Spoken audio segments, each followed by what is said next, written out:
और रूस यूक्रेन जंग से जुड़ी बड़ी खबर, रूस के गैस पाइपलाइन को यूक्रेन के ड्रोन ने निशाना बनाया है। ये पाइपलाइन जो है वो विश्व की सबसे चौड़ी और लंबी पाइपलाइनों में से एक मानी जाती है। इस पाइपलाइन से साइबेरिया से यूरोप के लिए कच्चे तेल की आपूर्ति होती है।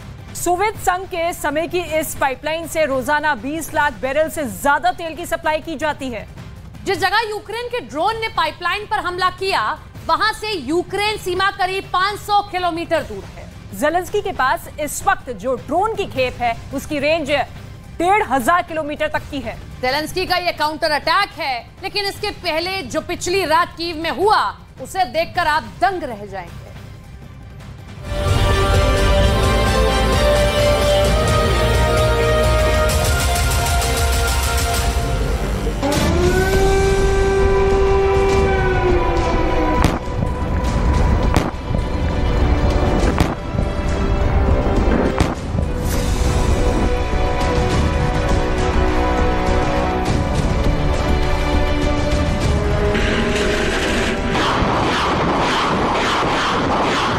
जो लोग महायुद्ध में रूस की हार की भविष्यवाणी कर रहे हैं, उन्हें कीव पर अटैक की नई तस्वीर जरूर देखनी चाहिए।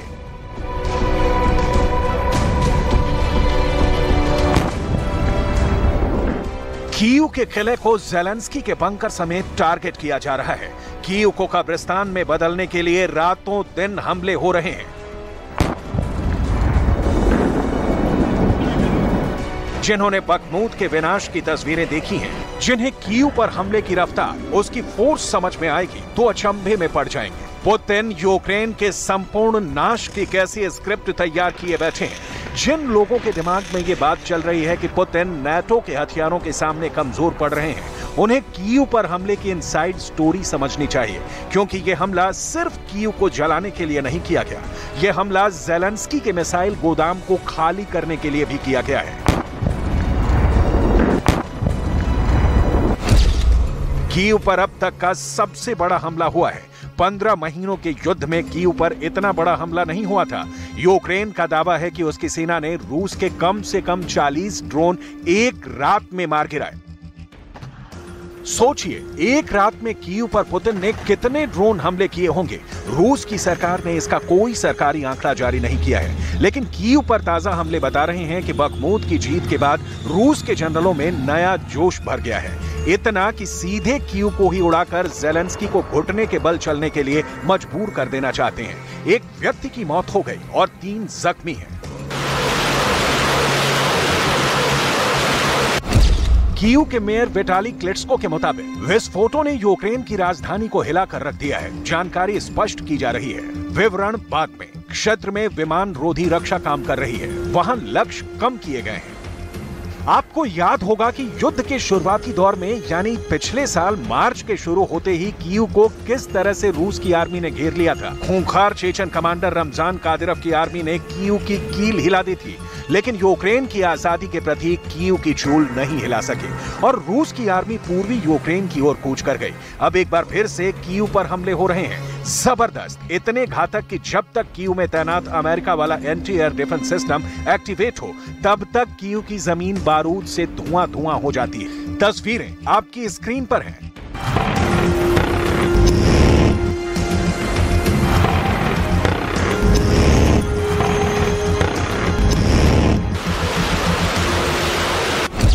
Donetsk, Kherson, Luhansk, Soledar, Avdiivka, Bakhmut. रूस की सेना एक साथ कई मोर्चे पर भीषण जंग लड़ रही है, लेकिन कीव के पास रूस की आर्मी का अभी कोई घेरा नहीं है। कीव को गिराने के लिए पुतिन इस वक्त सिर्फ मिसाइलों और ड्रोन का इस्तेमाल कर रहे हैं। इसका कारण आपको डिटेल में दिखाएंगे, लेकिन उसके पहले रूस के राष्ट्रपति व्लादिमीर पुतिन को आपको जरूर सुनना चाहिए। पुतिन के ताजा बयान में महायुद्ध के आगे की तस्वीर दिखती है।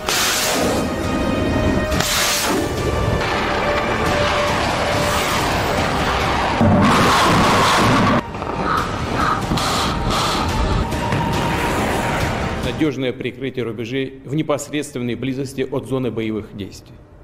При этом нужно обеспечить быстрое прохождение как военных, так и гражданских транспортных средств и грузов, в том числе продовольствия, гуманитарной помощи, строительных материалов, которые поступают в новые субъекты Федерации.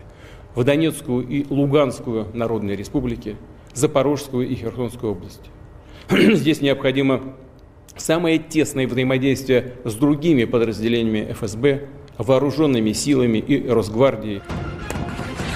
यूक्रेन युद्ध उस मोड़ पर पहुंच गया है जहां नतीजा जल्दी नहीं निकला तो ये युद्ध मंथर गति का शिकार हो जाएगा, जिसकी आशंका जताई भी जा रही है कि ये युद्ध दशकों लंबा खिंच सकता है। लेकिन पुतिन के सामने मामला एकदम क्लियर दिख रहा है कि जहां जितने हथियार खर्च करने पड़े, कीव का किला ध्वस्त करना है और वो भी जल्दी करना है।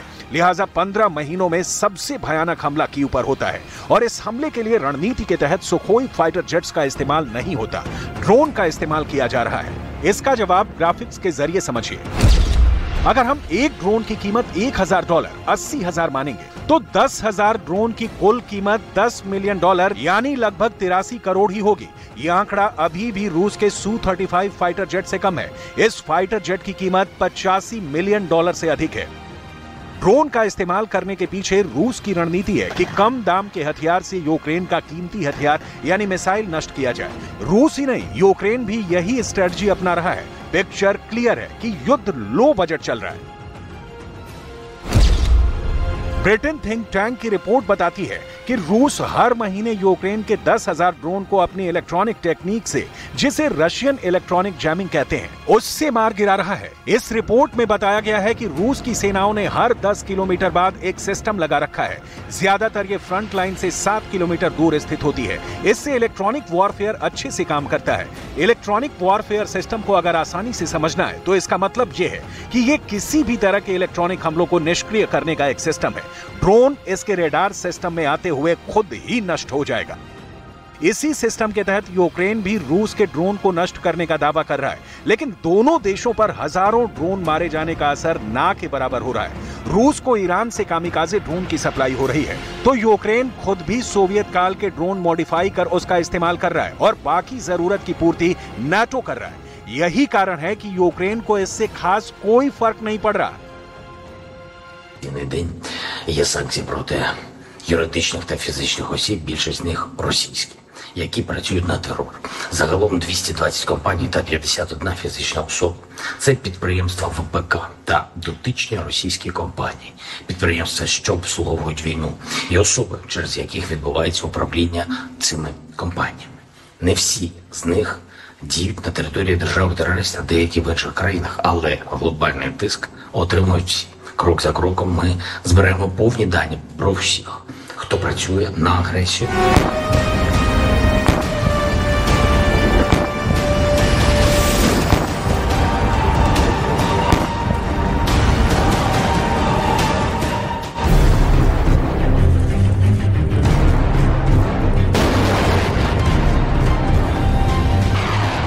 लंबे युद्धों में अक्सर होता है कि देश भारी भरकम हथियारों का खर्च लंबे वक्त तक नहीं उठा पाते और धीरे धीरे युद्ध के हथियार बदल जाते हैं। रूस यूक्रेन युद्ध के दौरान भी यही हो रहा है। पुतिन कम खर्च का ड्रोन इस्तेमाल कर रहे हैं और ज़ेलेंस्की की मिसाइलें इन ड्रोन्स को मारने में खर्च कर पा रहे हैं। सवाल है कि ज़ेलेंस्की के पास ऐसे हमलों का हल क्या है। इसकी डिटेल आपको दिखाएंगे कि कैसे रूस के लो बजट वॉर का जवाब ज़ेलेंस्की भी लो बजट वॉर से दे रहे हैं। लेकिन उसके पहले कीव में तैनात सुरक्षा सिस्टम, जो अब तक रूस से राजधानी को बचाए हुए है, उसकी डिटेल देख लीजिए। कीव में इस वक्त दुनिया का सबसे एडवांस एयर डिफेंस सिस्टम में से एक पैट्रियट डिफेंस सिस्टम तैनात है। यूक्रेन के इसी पैट्रियट से रूस की हाइपरसोनिक किंजल मिसाइल को मारने का दावा भी किया गया है। इसके साथ ही कीव में इजरायल भी एक अचूक जैसा समझा जाने वाला एयर डिफेंस सिस्टम तैनात कर रहा है। जर्मनी का आईरस-T, पैट्रियट से पहले कीव में तैनात अमेरिका का हॉक डिफेंस सिस्टम, सोवियत काल का S-300 Buk M1 medium range anti air missile. इन एंटी एयर डिफेंस सिस्टम में से कुछ 90% तक ड्रोन या मिसाइल हमलों को रोकने में सक्षम है, कोई 80%। लेकिन इतना तय है कि यूक्रेन इस वक्त खुद को बहुत महफूज कर चुका है। रूस की हाइपरसोनिक किंजल मिसाइल को पैट्रियट ने मार गिराया, इसकी वैज्ञानिक पुष्टि नहीं की जा सकती। लेकिन इतना तो तय है कि रूस से अब जो भी हमले यूक्रेन पर हो रहे हैं, उनमें कामयाब 40% से भी कम हो रहे हैं। जाहिर है ज़ेलेंस्की ने रूस के ड्रोन और मिसाइलों की काट निकाल ली है। ज़ेलेंस्की इन्हीं हथियारों के भरोसे रूस पर काउंटर अटैक की तैयारी कर रहे हैं, जो शुरू भी हो चुका है। यूक्रेन रूस की सीमा के भीतर घुसकर हमले कर रहा है।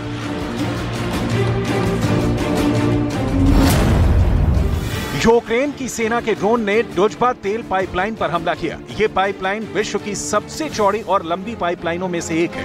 इस पाइपलाइन से साइबेरिया से यूरोप के लिए कच्चे तेल की आपूर्ति होती है। सोवियत संघ के समय के इस पाइपलाइन से रोजाना 20 लाख बैरल से ज्यादा तेल की सप्लाई की जा सकती है। जिस स्थान पर पाइपलाइन पर हमला हुआ वहां से यूक्रेन सीमा करीब 500 किलोमीटर दूर है। यूक्रेन रूस के भीतर हमलों की जिम्मेदारी स्वीकार नहीं करता है, लेकिन पश्चिमी मीडिया की रिपोर्ट्स के मुताबिक पुतिन के क्रेमलिन आवास के नजदीक तक यूक्रेन ने हमलावर ड्रोन को भेजा था, जिसे रूसी सुरक्षा एजेंसियों ने मार गिराया था। रूस के रक्षा मंत्रालय के मुताबिक हाल के दिनों में यूक्रेन की ओर से ड्रोन हमलों में तेजी आई है। 24 घंटों में यूक्रेन के 12 ड्रोन मार गिराए गए हैं और 2 स्टॉर्म शैडो क्रूज मिसाइल आकाश में ही नष्ट कर दी गई है। रूस जितना चाहे ज़ेलेंस्की के हथियारों को नष्ट करे, नाटो और अमेरिका से हथियारों की बरसात ज़ेलेंस्की को झुकने नहीं देगी। अमेरिका ने इसी महीने ऐलान किया है कि वो यूक्रेन को 10,000 करोड़ का पैकेज देने जा रहा है। ये पैकेज यूक्रेन के एयर डिफेंस सिस्टम को और पुख्ता करने के लिए इस्तेमाल किया जाएगा। पुतिन की यही चिंता है जो बढ़ती ही जा रही है, लिहाजा पुतिन नई रणनीति पर काम कर रहे हैं। एक तो कम पैसे वाला ड्रोन का इस्तेमाल और दूसरा युद्ध के बीच सैनिकों का पुनर्गठन कर उन्हें थोड़ी सी मोहलत देकर फिर से मोर्चे पर लगाना। यूक्रेन के रक्षा मंत्रालय ने कहा है कि रूस की सेना कब्जे वाले ज़ैपोरिज़िया परमाणु संयंत्र के नजदीक का माहौल खराब कर रही है और वो वहां पर भड़कावे वाली हरकतें कर रही है। रूस की सेनाएं यूरोप के सबसे बड़े ज़ैपोरिज़िया परमाणु संयंत्र पर हमला करेंगी और इसके बाद रेडियोधर्मी पदार्थ लीक होने की जानकारी देंगी ताकि एक अंतर्राष्ट्रीय जांच शुरू हो जाए। ऐसा रूस युद्ध पर विराम लगाने के लिए करेगा ताकि उसकी सेनाओं को पलटवार करने से पहले मोहलत मिल जाए, जिसकी उसे फिर से संगठित होने के लिए जरूरत है। पुतिन को जीत हासिल करनी है तो रणनीति बदलनी ही होगी और ज़ेलेंस्की को अगर हार नहीं देखनी होगी तो काउंटर अटैक करना ही होगा। इस बीच सवाल है कीव का, जिसे गिराने के लिए रात भर बमों की पुतिन ने बारिश की, लेकिन कीव अब भी झुका नहीं है। ज़ेलेंस्की का बंकर अब भी रूस के तोपखाने से कोसों दूर है।